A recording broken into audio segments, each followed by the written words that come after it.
14 மற்றும் 15க்கான current affairs. செயற்கை நுண்ணறிவு தரவு மையம் ஏஐ தரவு மையமானது ஆந்திர மாநிலம் விசாகப்பட்டினத்தில் அமைக்கப்படவிருக்கு.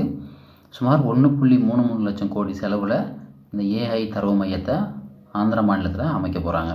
இதுக்கு அதானி குழுமமும் ஏர்டெல் நிறுவனமும் இணைஞ்சு கூகுளோடு இணைஞ்சு கட்டமைக்க போகிறாங்க.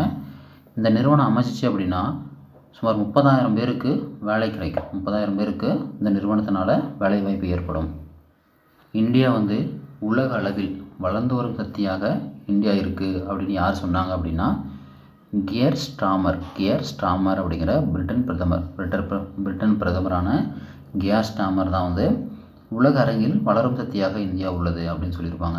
2 நாளைக்கு இந்தியாவுக்கு பயணம் மேற்கொண்டிருப்பாங்க. பயணம் மேற்கொண்டு முடிஞ்சு இப்போ பிரிட்டனில் போய் அவங்க பாராளுமன்றத்தில் பேசும்போது இந்த வார்த்தையை சொல்லியிருப்பாங்க, உலக அரங்கில் வளரும் சக்தியாக இந்தியா உள்ளது அப்படின்னு கியர் ஸ்டாமர் கூறியிருப்பாங்க.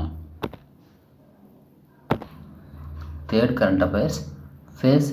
ஸ்பேஸ் எக்ஸ் நிறுவனம் தனது ஸ்டார்ஷிப் அப்படிங்கிற ராக்கெட்டை 11வது முறையாக சோதிச்சிருக்காங்க. இந்த சோதனை வெற்றியில் முடிஞ்சிருக்கு.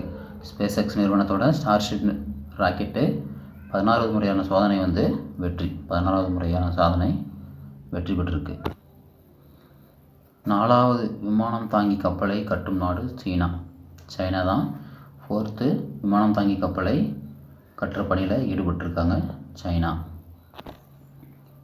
உலக பொருளாதார வளர்ச்சியின் இன்ஜினாக உருவெடுத்தது இந்தியா அப்படின்னு யார் சொன்னாங்கன்னா கிறிஸ்டலினா ஜார்ஜிவா அப்படிங்கிற ஐஎம்எஃபோட தலைவரான கிறிஸ்டலினா ஜார்ஜியா உலக பொருளாதார வளர்ச்சியின் இன்ஜினா இந்தியா வளரும் அப்படின்னு சொல்லியிருக்காங்க. அப்துல் கலாம் பிறந்த நாளான அக்டோபர் 15 உலக மாணவர் நாளாக அனுசரிக்கிறாங்க. அப்துல் கலாமோட பிறந்த நாளான அக்டோபர் 15 உலக மாணவர் தினமாக அனுசரிக்கப்படுது.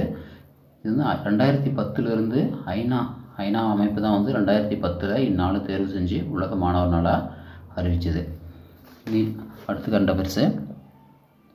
நம்ம நிலவு ஆண்டுக்கு சுமார் 3.78 சென்டிமீட்டர் தொலைவு பூமியிலிருந்து விலகிச் செல்கிறது அப்படின்னு லேசர் கட்டை தொழில்நுட்பம் மூலமாக கண்டறிந்து அறிவிச்சிருக்காங்க. வருஷத்துக்கு எவ்வளோ டிஸ்டன்ஸ்னு பார்த்தோம்னா 3.78 சென்டிமீட்டர் பூமியிலிருந்து 3.78 சென்டிமீட்டர் தள்ளி போகுது.